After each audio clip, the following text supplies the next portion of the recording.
सुनने में आया है कि हॉलीवुड में अपनी दाल ना गलने के बाद ऐश्वर्या राय अब यश राज फिल्म्स के बैनर तले काम करके बॉलीवुड में फिर से अपने पैर जमाने की कोशिश कर रही हैं। अभिषेक बच्चन रानी मुखर्जी स्टारर फिल्म बंटी और बबली में अमिताभ बच्चन और अभिषेक के साथ वो एक आइटम सॉन्ग करती हुई नजर आएंगी। हमें तो लगता है कि ऐश्वर्या यश राज फिल्म्स की फेवरेट एक्ट्रेस रानी मुखर्जी की जगह लेने की कोशिश कर रही हैं। सुनने में आया है कि नेशनल अवार्ड जीतने वाली कोंकणा सेन के पैर पेज 3 की सफलता के बाद जमीन पर नहीं टिक रहे हैं। हाल ही में जब कोंकणा अपनी सहेलियों के साथ फिल्म देखने गई तो राष्ट्रीय गीत के दौरान थिएटर में मौजूद सभी लोग खड़े हो गए, लेकिन कोंकणा और उनकी सहेलियां बैठी रहीं। लगता है कि सफलता के बोझ से कोंकणा को अपनी सीट से उठने में थोड़ी तकलीफ हो रही होगी। बहुत दिन से इस बात की धूम मची थी कि फिल्म धूम का सीक्वल बनने वाला है और अब फिल्म ही नहीं बल्कि इसकी कास्टिंग भी अनाउंस कर दी गई है। धूम 2 में अभिषेक और उदय चोपड़ा फिर से काम कर रहे हैं, लेकिन रिमी सेन सिर्फ एक गेस्ट अपीयरेंस कर रही हैं। ऋतिक रोशन एक नेगेटिव रोल में नजर आएंगे और ऐश्वर्या राय और बिपाशा बासु भी मुख्य किरदार निभा रही हैं। लेकिन जॉन अब्राहम के फैंस को सुनकर दुख होगा कि जॉन इस सीक्वल का हिस्सा नहीं है। इसकी वजह तो खुद जॉन ही बता सकते हैं। तो आइए चलते हैं हमारे बॉलीवुड दिल से सेक्शन में मिलने जॉन अब्राहम से। सुनने में आया है कि मल्लिका शेरावत राजकुमार संतोषी के गले की हड्डी बन गई है। मल्लिका को साइनिंग अमाउंट देने के बाद उन्होंने मल्लिका के साथ फिल्म बनाने का इरादा बदल दिया, लेकिन जब मल्लिका ने साइनिंग अमाउंट वापस देने से इनकार कर दिया तो उनके पास फिल्म बनाने के अलावा और कोई चारा ही नहीं था। लगता है मल्लिका को अपनी ख्वाहिशें पूरी करवाना बहुत अच्छी तरह से आता है। सुनने में आया है कि परफेक्शनिस्ट समझे जाने वाले आमिर खान में भी कुछ खामियां हैं। हाल ही में द राइजिंग फिल्म की शूटिंग के दौरान एक ब्रिटिश एक्टर की लाजवाब परफॉर्मेंस को देखकर पूरी फिल्म यूनिट ने उनकी तालियों से सराहना की, लेकिन आमिर खान ने तारीफ करने के बजाय शायद अपनी इनसिक्योरिटी की वजह से उस सीन को ही कटवा दिया। इस मकाम पर पहुंचकर क्या ऐसी बातें आपको शोभा देती हैं?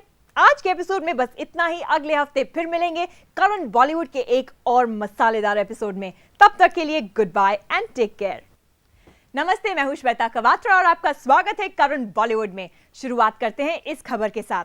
हाल ही में फिल्म शब की स्पेशल स्क्रीनिंग का आयोजन किया गया था और उसमें शाहरुख खान की बीवी गौरी खान और करण जौहर भी आए थे, लेकिन उनकी मौजूदगी से फिल्म की निर्माता रंगिता नंदी कुछ खास खुश नहीं हुई, जबकि करण और गौरी को संजय दत्त ने इनवाइट किया था। इतना ही नहीं, रंगिता नंदी ने ऑडियंस को एड्रेस करते हुए यह भी कहा कि जब तक बिन बुलाए मेहमान वहां से चले नहीं जाते फिल्म शुरू नहीं होगी। ये सुनकर करण और गौरी उठकर चले गए और तब जाकर फिल्म शुरू की गई।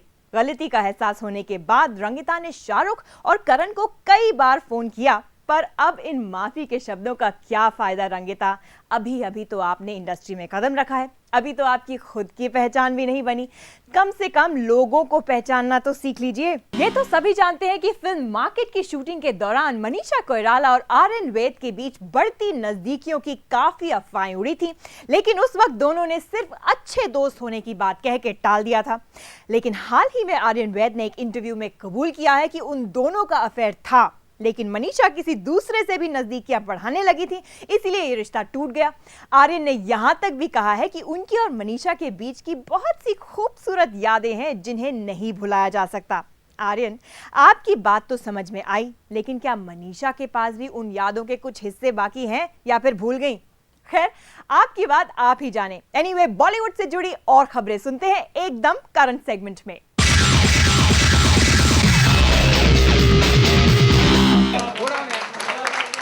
जावेद अख्तर की नई किताब टॉकिंग सॉन्ग्स का हाल ही में लॉन्च हुआ मुंबई में। इस मौके पर शबाना आजमी के साथ बॉलीवुड के सुपरस्टार पद्मश्री शाहरुख खान भी मौजूद थे। मधुर भंडारकर की फिल्म पेज 3 की सफलता पर हाल ही में एक पार्टी का आयोजन किया गया। इस मौके पर फिल्म की स्टार कास्ट के अलावा कुछ जानी मानी क्रिकेट जगत की हस्तियां भी मौजूद थीं।